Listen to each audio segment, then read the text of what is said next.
cash flow and tax. Chapter 2 of this book, name of the chapter is Financial Statement Analysis. এবং এই চ্যাপ্টারে আমরা financial statement সম্পর্কে idea নিব। তারপরে আমরা দেখব যে how to analyse the financial statements. Okay, so first of all what does financial statement is? So already আপনারা যারা বিভিন্ন কোম্পানিতে আছেন, জব করছেন, আপনারা জানেন যে every company they are making a AGM, annual general meeting in every year. এবং এই এজিএম এ কয়েকটি বিষয় হয়। একটি হলো ইলেকশন হয় বোর্ড অফ ডিরেক্টরদের, তারপরে এখানে একটা রিপোর্ট পাবলিশ হয় যেটাকে অ্যানুয়াল রিপোর্ট বলা হয়।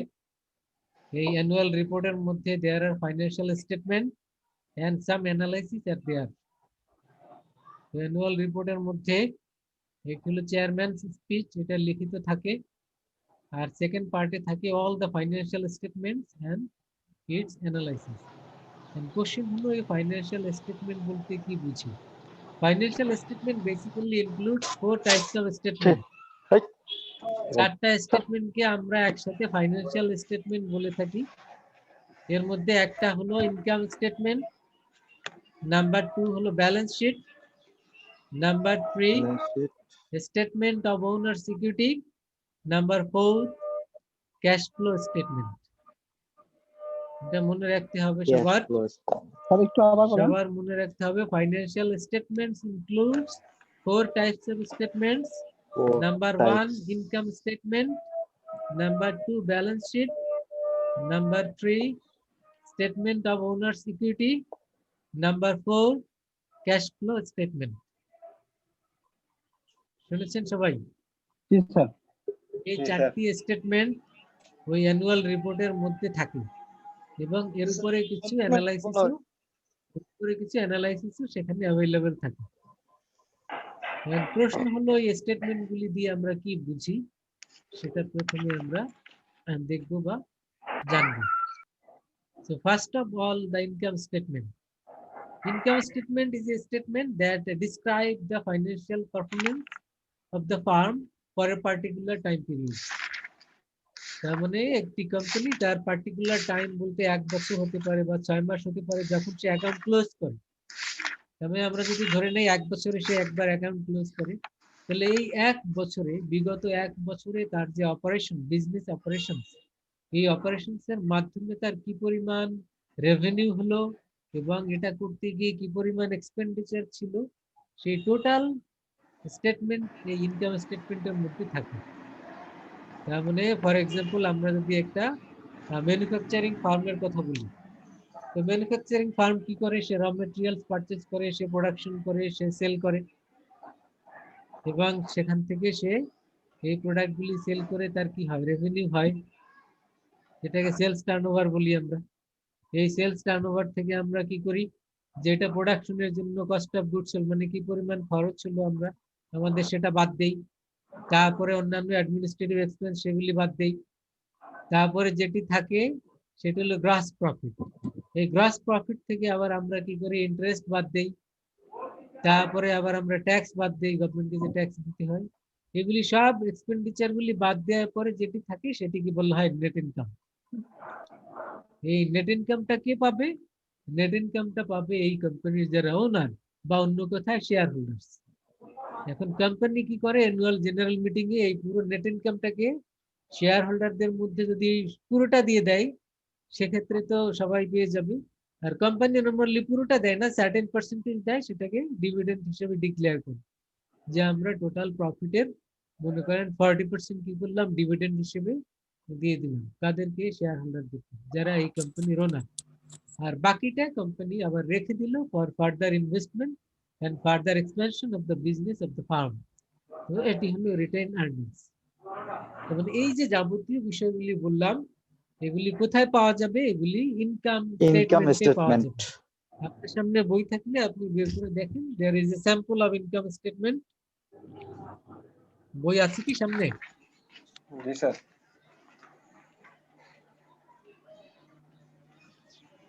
স্যার কত নাম্বার পেজে স্যার?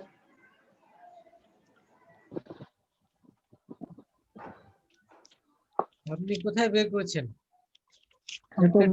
বের করেছিলাম স্যার। চ্যাপ্টার 2। ব্যালেন্স শিট পাই কিন্তু ইনকাম স্টেটমেন্ট কই? স্টেটমেন্ট তো পাবেন, এরপরে পাবেন এরপরে পেজ নাম্বার 42, 42 না? বইয়ের পেজ নাম্বার 42। 42 তে স্যার অঙ্ক। দেখেন অঙ্ক না, এটাই হলো আপনার ইনকাম স্টেটমেন্ট। তো এখন এখানে কি কি আছে দেখেন, শুরুটা কি নেট সেলস ইনকাম স্টেটমেন্ট পাইছি। বুঝছেন। জি স্যার, নিট সেলস। তারপরে এখান থেকে কি করা হয়েছে, বাদ দেওয়া হয়েছে ভেরিয়েবল অপারেটিং কস্ট, বাদ দিলে কি থাকে গ্রস প্রফিট, তারপরে ফিক্সড অপারেটিং কস্ট, বাদ দিলে থাকে earning before interest and taxes, বাদ দেওয়া হলো ডেপ্রিসিয়েশন, থাকলো নেট অপারেটিং ইনকাম, এখান থেকে বাদ দেওয়া হলো ইন্টারেস্ট, থাকলো ইবিটি, বাদ দেওয়া হলো ট্যাক্স, থাকলো নেট ইনকাম। এই নেট ইনকামকে কি করা হলো, প্রেফার্ড ডিভিডেন্ড দেওয়া হলো, তারপরে কমন ডিভিডেন্ড দেওয়া হলো, আর এগুলি দেওয়ার পরে যা থাকলো সেটি হলো রিটেন আর্নিংস। তো আমরা এতক্ষণ যা বললাম এখানে টোটালটা একসাথে দেওয়া আছে। তাহলে আপনাকে যদি জিজ্ঞেস করা হয় যে ইনকাম স্টেটমেন্ট কি, আপনি কি বলবেন? It is the statement that describe the financial performance of the farm for a particular time period. Okay, Financial performance of the firm. আমরা ফার্ম ওয়ালাইকুম আসসালাম।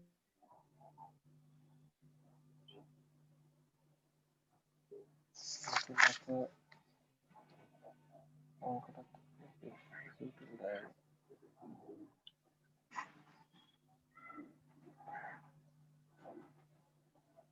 একবার বলবেন সংখ্যাটা?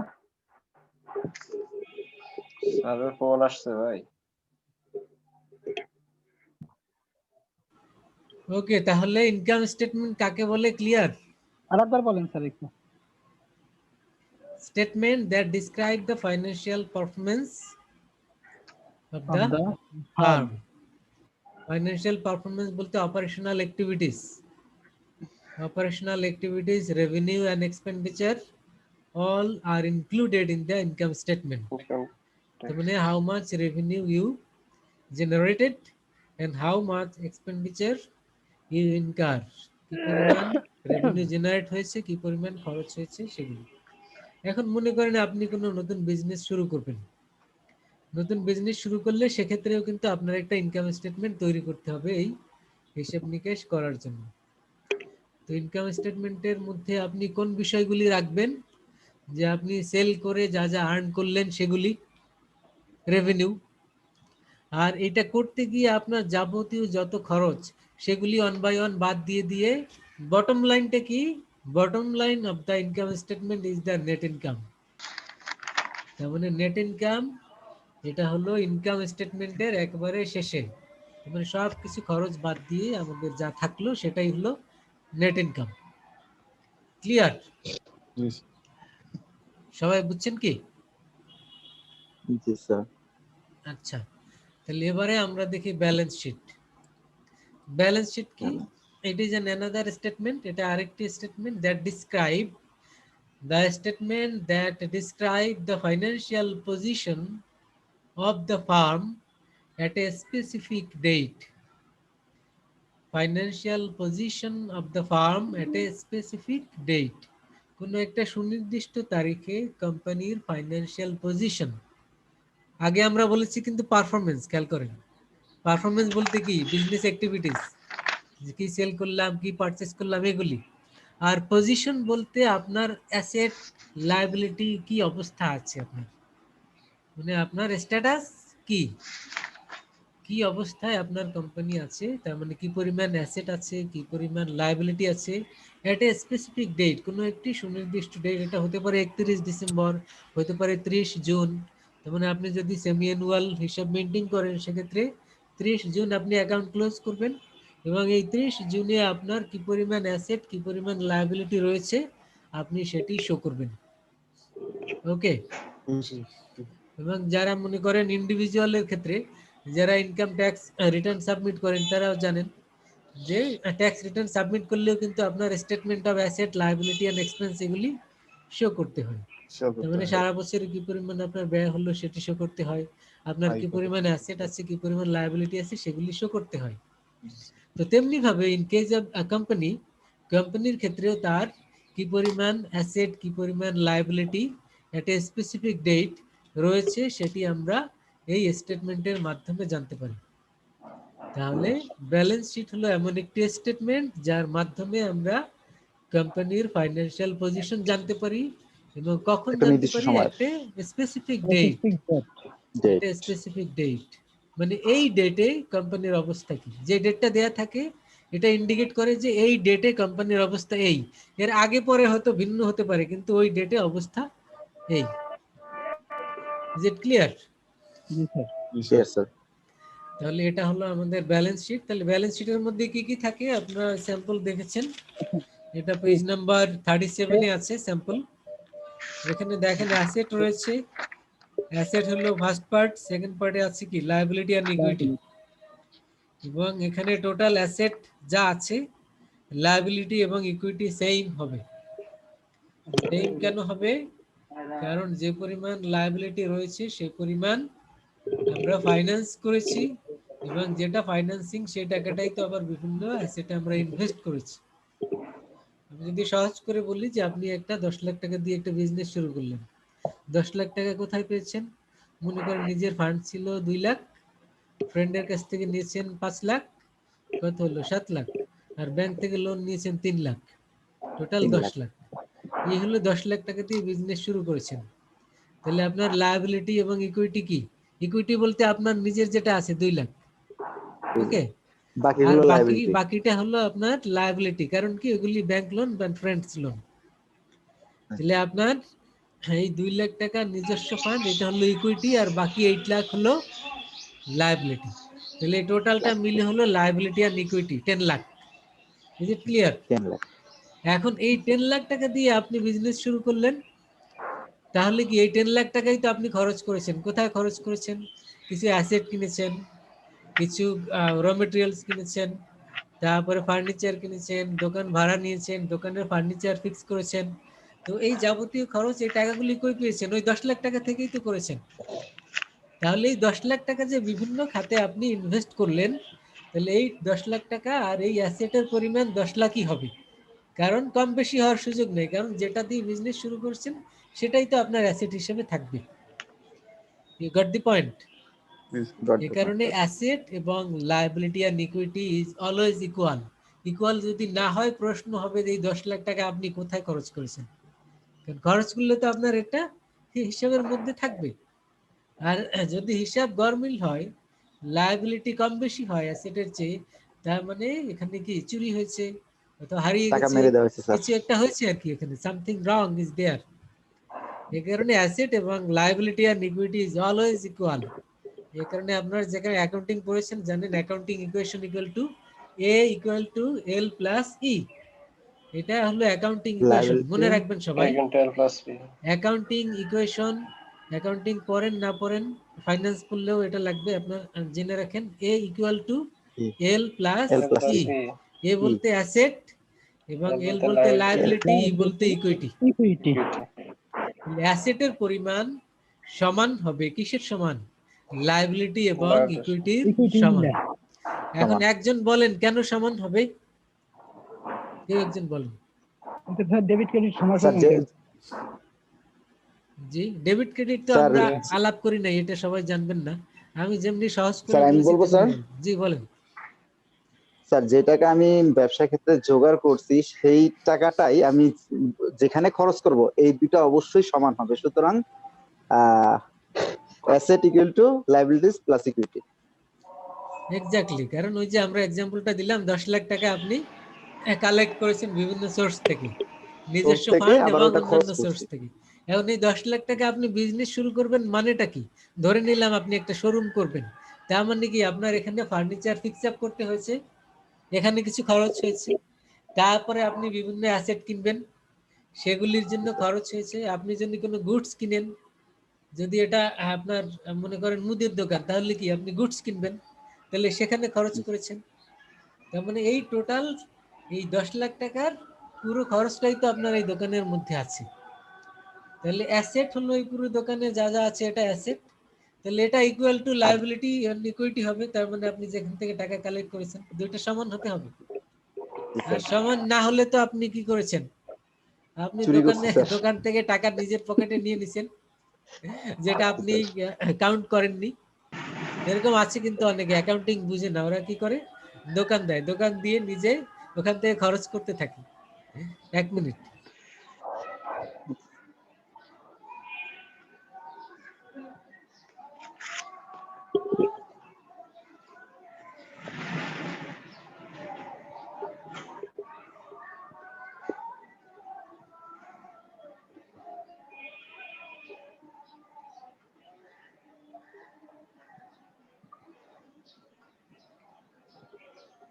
Hello everyone.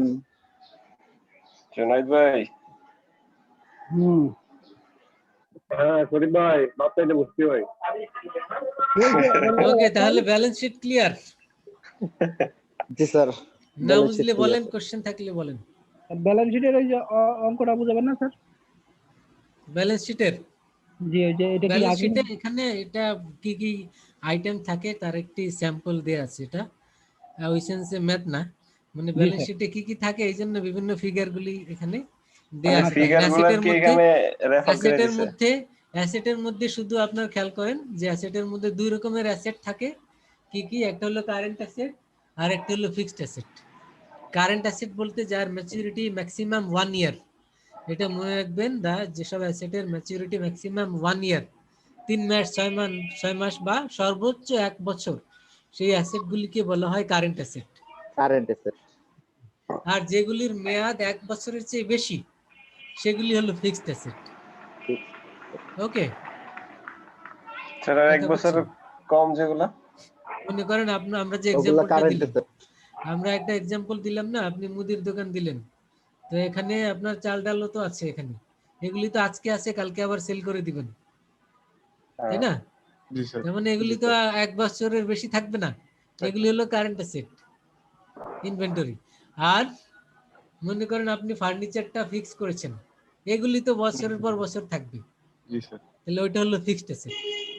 স্যার এখানে যে ব্যালেন্স শিটে যে মানে ইয়াটা মানে অঙ্কটা দিছে, এটার কি ব্যালেন্স শিটটা বুঝাইছে আর কি কি রকম জি জি মানে? জি, ব্যালেন্স শিটটা বুঝিয়েছি। ব্যালেন্স শিটে কি কি থাকে সেই আইটেমগুলি এখানে দেখিয়ে দিয়েছে এবং হিসাব মিলিয়ে দিয়েছে। দেখেন টোটাল অ্যাসেট কত, 845, এবং আপনার লায়াবিলিটি এন্ড ইকুইটি 845 সমান সমান, 845। দেখতে পাচ্ছেন? স্যার এগুলোর উপরে sir present of total assets মানে এগুলো পার্সেন্টেজ করছে আবার। জি, ওগুলি আমাদের যখন লাগবে তখন পড়বো, এখন শুধু নামগুলি জেনে নিন। জি স্যার। কি কি আইটেম আছে বলেছি, current asset and fixed asset. Fixed asset. তারপরে লায়াবিলিটির মধ্যে আবার একই ভাবে current liability, long term liability এবং ইকুইটি। লায়াবিলিটি এন্ড ইকুইটির মধ্যে 3টা হেডিং মনে রাখবেন, কি কি? Short term liability, current level. Long term liability and equity. Short long আর ইকুইটি। ওকে, সমান। তাহলে লায়াবিলিটি এন্ড ইকুইটির জি, স্যার। মধ্যে কি কি থাকে বলেন? শর্ট লং আর short term, long term, long time আর ইকুইটি। জি। তিনটা। আর অ্যাসেটের মধ্যে কি কি থাকে? Current asset, fixed asset. Current asset আর ফিক্সড। কারেন্ট। Okay, good. তো এতটুকু আপাতত জানলে চলবে। এখন স্যার কারেন্টটা তো স্যার 1 এগুলির বছরের আবার ভিতরে ডিটেইলস স্যার আছে যে কোন কারেন্ট অ্যাসেট বলতে কি কি আইটেম থাকে, এখানে যেমনি অনেকগুলি নাম আছে সেগুলি আমরা পরে জানবো। এখন জাস্ট এই হেডিং গুলি জেনে রাখেন যে কি কি থাকে এর মধ্যে। ওকে, জি স্যার। কিছু ঢুকেলে মাথা পুরো আলো জ্বলে। তাহলে আমরা ব্যালেন্স শিট জানলাম। এরপরে আরেকটি স্টেটমেন্ট বলেছিলাম আমরা, কি সেটি? Statement of owner equity. Owner security. Statement of owner security হলো যে এই কোম্পানিতে আপনার কন্ট্রিবিউশন কি পরিমাণ। সেটা কি 42 নম্বর পেজ স্যার?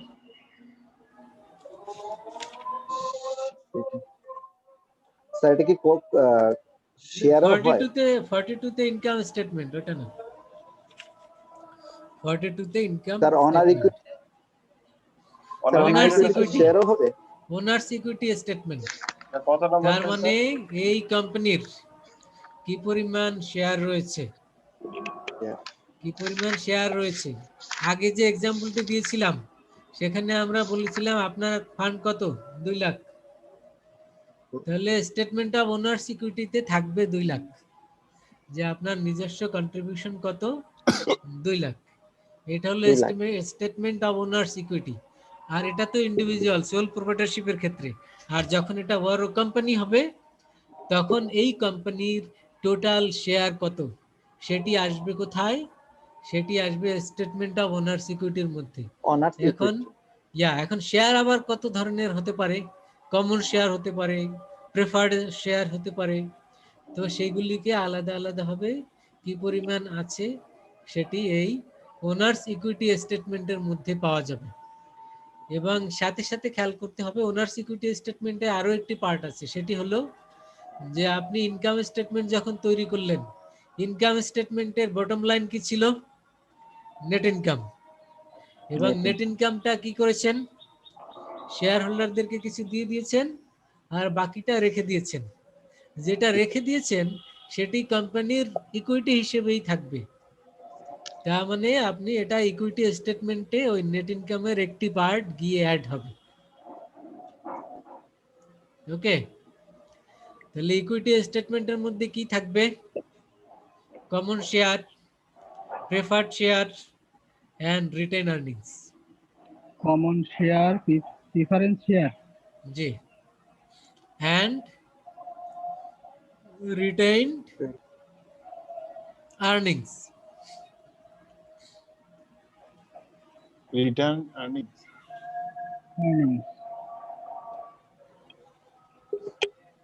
এখন প্রশ্ন হলো শেয়ারের ফেস ভ্যালু কত, 10 টাকা। 10 টাকার শেয়ার বিক্রি হলো মনে করেন কত, 70 টাকায়। ঠিক আছে, তাহলে এই যে 60 টাকা বেশি দামে বিক্রি হলো, এটা কি দামে কি হিসাবে থাকবে, এটা হলো প্রিমিয়াম হিসেবে থাকবে। তার মানে ফেস ভ্যালু 10 টাকা আর 60 টাকা থাকবে প্রিমিয়াম হিসেবে। প্রিমিয়াম ভ্যালু 60 টাকা। প্রিমিয়াম 50 টাকা না, 70 টাকা টোটাল, 10 টাকা ফেস ভ্যালু, বাকিটা প্রিমিয়াম। Market value sir. জি,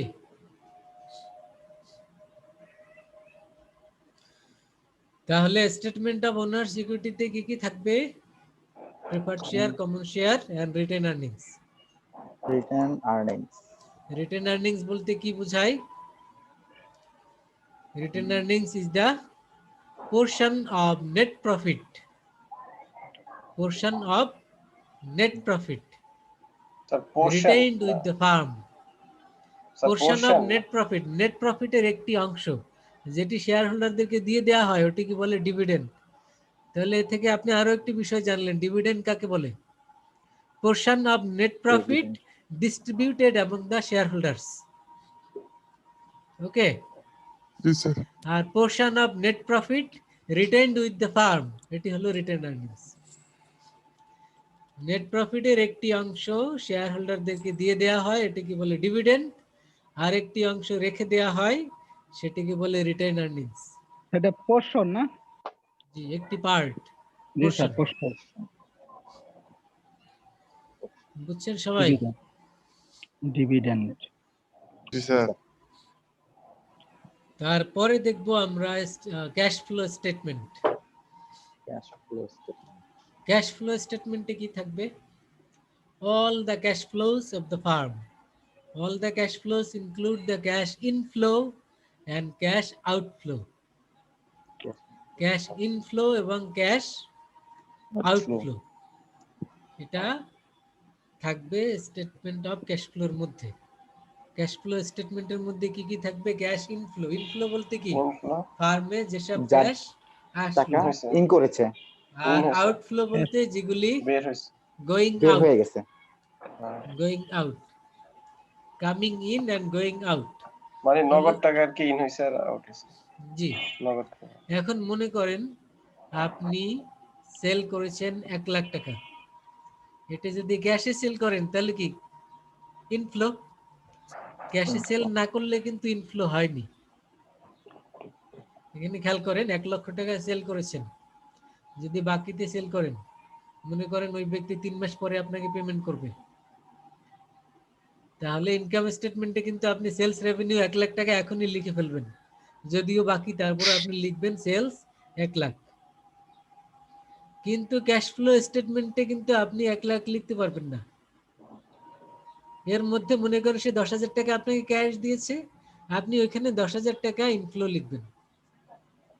তার মানে ক্যাশ ফ্লো স্টেটমেন্টে only the cash inflow and outflow R considered.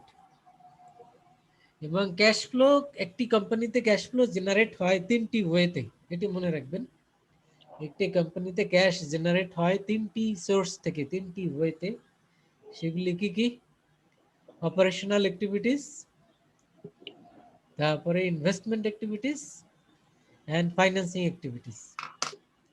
এই 3টি ওয়েতে একটি কোম্পানিতে ক্যাশ জেনারেট হয়, মানে ক্যাশ ইনফ্লো হয় অথবা আউটফ্লো হয়। ক্যাশ স্যার ইনফ্লো 3টা এবং সোর্স আউটফ্লো, কি কি? Operational operational, activities, investment activities, financing activities. Financing. জি, তো এই 3টি ওয়েতে ক্যাশ ইনফ্লো এবং আউটফ্লো হয়ে থাকে। এখন অপারেশনাল অ্যাক্টিভিটিস বলতে কি বোঝায়? Business operation. তার মানে when we purchase something, কিছু কিনলাম, ইনফ্লো হলো না আউটফ্লো হলো? Cash outflow. আউটফ্লো। আউটফ্লো আমরা কিনেছি, তার মানে কি পেমেন্ট করেছি, পেমেন্ট করেছি। তার মানে ক্যাশ আউটফ্লো। আউটফ্লো। আবার আমরা কাস্টমারদের কাছ থেকে বাকিতে কিনেছিলাম, এটার পেমেন্ট করেছি, তাহলে কি হলো? তা তো আউটফ্লো। তা তো ক্যাশ আউটফ্লো। আউটফ্লো। আবার যারা আমাদের কাছ থেকে কিনেছিল তারা আমাদেরকে পেমেন্ট করেছে, মানে সেল করেছিলাম, ওরা আমাদেরকে পেমেন্ট ইনফ্লো। করেছে, তাহলে কি হলো? ইনফ্লো। ইনফ্লো। যেমন এই যে যাবতীয় অ্যাক্টিভিটিস, এগুলিকে বলা হয় operational activities. The activities related to business operations, সবগুলি হলো অপারেশনাল অ্যাক্টিভিটিস। কথা বুঝছেন? Business Yes, sir. অপারেশনের সাথে জড়িত প্রোডাকশন, সেলস, সবকিছু, পারচেজ, এগুলি হলো বিজনেস অপারেশনসের সাথে রিলেটেড। এবং এখান থেকে যেই ক্যাশ জেনারেট হয় সেটি হলো cash flow from operational activities. G sir. Activities. আর একটি কি বললাম? Investment Investing. Investment activities. Investment, এখন মনে করেন আপনি আপনার 10 লাখ টাকা ইনভেস্ট করেছেন, কোথায়? আপনি একটি ল্যান্ড কিনেছেন, একটা ফার্নিচার কিনেছেন। মনে করেন রিয়েল এস্টেট কোম্পানি, ওরা কি করে? ওরা তাদের ফাইন্যান্সিং এর মেজর পোর্শন কি করে? তো ওরা ল্যান্ড কিনে অথবা অ্যাপার্টমেন্ট এগুলি ডেভেলপ করে, তাই তো? রিয়েল এস্টেট কোম্পানি মনে করেন তার সে 20 কোটি টাকা ইনভেস্ট করলো, কোথায়? একটি ল্যান্ড কিনলো। তাহলে 20 কোটি টাকা দিয়ে সে যে ল্যান্ড কিনলো, এটি কি ইনফ্লো না আউটফ্লো? এটা হলো এটা outflow. Outflow. Cash Outflow. Outflow. কিন্তু এই ক্যাশ আউট হয়েছে কি কারণে? ল্যান্ড কেনার কারণে। ল্যান্ড কেনার কারণে। কিন্তু ল্যান্ড কেনা এটি কি একটি ইনভেস্টমেন্ট অ্যাক্টিভিটিস, বুঝছেন? জি স্যার। আরেকটি হলো আবার ফাইন্যান্সিং ল্যান্ড সেল করে দেই, ল্যান্ড সেল করলে কি হয়? ক্যাশ ইনফ্লো হয়। এক্ষেত্রে কি হয়? Inflow. ইনভেস্টমেন্ট সেল করা। তার মানে ইনভেস্টমেন্ট অ্যাক্টিভিটিসে ইনফ্লো হতে পারে, আবার আউটফ্লো আউটফ্লো হতে পারে। আর ফাইন্যান্সিং অ্যাক্টিভিটিস কোনটি? ফাইন্যান্সিং অ্যাক্টিভিটিস হলো যেসব সোর্স থেকে ফান্ড জেনারেট হয়। তার মানে কি আপনি লোন নিয়েছেন, ক্যাশ ইনফ্লো হলো না আউটফ্লো হলো? ইনফ্লো হলো। ইনফ্লো। স্যার এটা আপনি শেয়ার ইস্যু করেছেন, ইনফ্লো হলো না আউটফ্লো হলো? এটা ইনফ্লো। ইনফ্লো। ইনফ্লো। আপনার ব্যাংক আপনার কাছ থেকে লোনের টাকা পায়, আপনি ইনস্টলমেন্ট পেমেন্ট করলেন, ইনফ্লো হলো না আউটফ্লো হলো? আউটফ্লো। আউটফ্লো। তো এই যে অ্যাক্টিভিটিস গুলি, এগুলি হলো ফাইন্যান্সিং অ্যাক্টিভিটিস।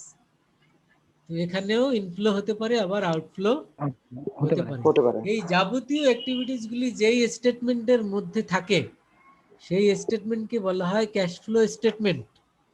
এবং এখানে এর বটম লাইন হলো নেট ক্যাশ ফ্লো, মানে এখানে আমরা যেটা বটম লাইন পাই যে আমাদের হাতে ক্যাশ কত আছে, সেটাই হলো আমাদের নেট ক্যাশ ফ্লো।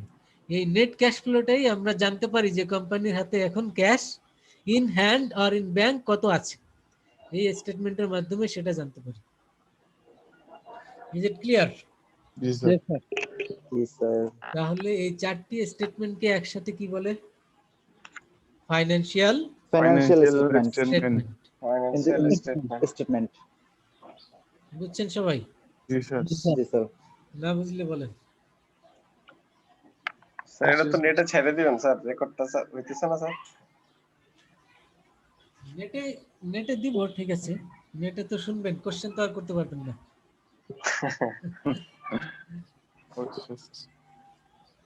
তাহলে সেকেন্ড টাইম দেখলে আরো বেশি ক্লিয়ার স্যার হবে। আমাদের মিড টার্মে স্যার কি কয়টা পার্ট থাকবে স্যার? মিড টার্মে আমাদের